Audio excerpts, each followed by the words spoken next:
Let's talk about conditional distributions. Let's talk first about discrete random variables.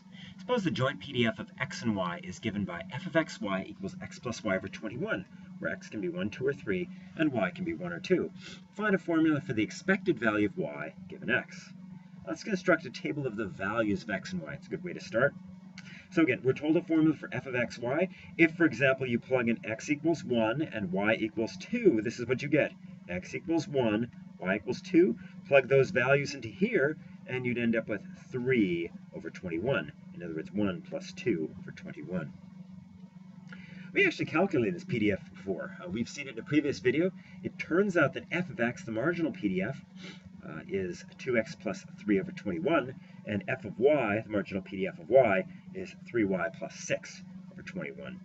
For that, you would just sum up f of xy over all the values of x. We denote the expected value of y given x by, uncreatively, expected value of y given x. We know that the expected value of y is sum of y, f of y. So it seems reasonable that the expected value of y given x would be the sum of y times f of y given x. But what is y given x? This is the conditional PDF of y given x. Conditional PDF of y given x is f of y given x. And, in the same way that the probability of y given x is the probability of x and y over the probability of x, f of y given x is f of xy over f of x. F of xy is, in other words, the probability x takes on a particular value and y takes on a particular value. And f of x, that's just the probability that x takes on a particular value. Do the math, and you end up with x plus y over 2x plus 3. So the expected value of y given x is the sum of y times f of y given x, which is the sum of y goes from 1 to 2 of y f of y given x. In other words, when y is 1, this is what we get. When y is 2, that's what we get. And so you sum them up, and you end up with 3x plus 5 over 2x plus 3.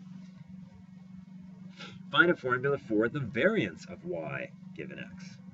Okay, we denote this in this way, by that symbol. The variance of y, we know, is the expected value of y squared minus the expected value of y squared. So as you might expect, the variance of y given x is the expected value of y squared given x minus the expected value of y given x quantity squared. The expected value of y squared given x is, again, that's the sum of y squared times f of y given x. So in other words, as y goes from 1 to 2. So when y equals 1, we get this. When y equals 2, we get this. But when you sum them up, you end up with 5x plus 9 over 2x plus 3. So that's the expected value of y squared given x. Plug that into here. So the expected value of y squared given x is this. Here's the expected value of y given x, quantity squared. And when you do the math, you end up with x squared over 3x squared plus 3x plus 2 over 2x plus 3 squared. Well, that's great for discrete random variables, but we also have continuous random variables. Suppose x and y are continuous random variables with a joint PDF f of xy equals 2 for 0 less than or equal to x less than or equal to y less than or equal to 1. Let me show you what that looks like. Okay, this is y equals 1.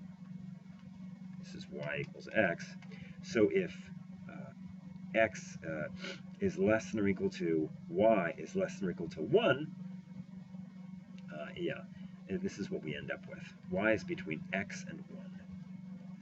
Okay, so that's what our domain looks like. And these are the marginal PDFs. Again, I'm just telling you these. You could calculate them, but it would take a while to do it, so we'll just skip that.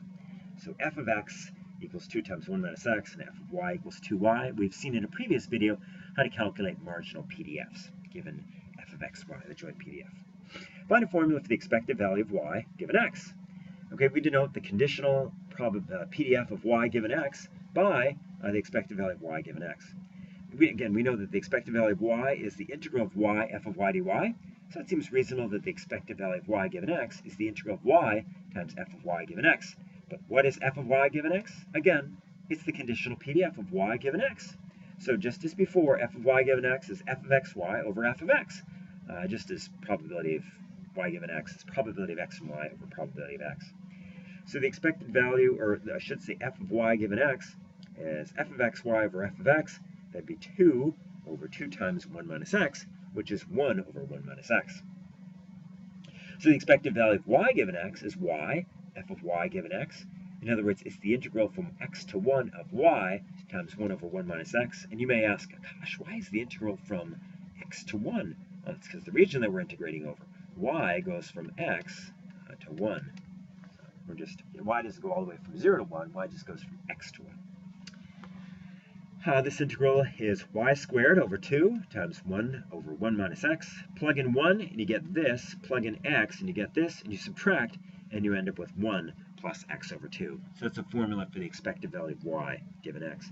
And you know what? That seems reasonable because, I mean, that's just the average. Since the function is uniformly distributed, so we have this over here, the expected value of y given x.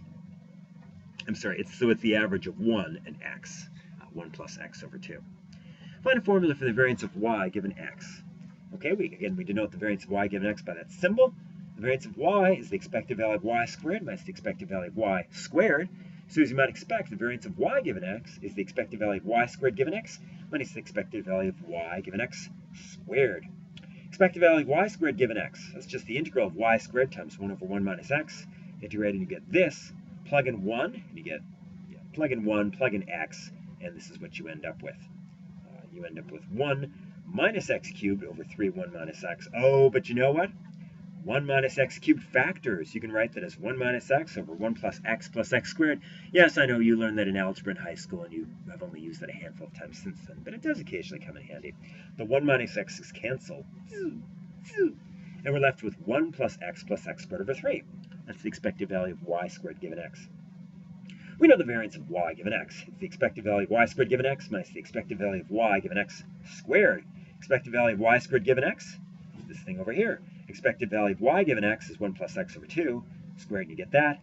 And when you square these, when you subtract these and do the math, you end up with 1 minus x squared over 12.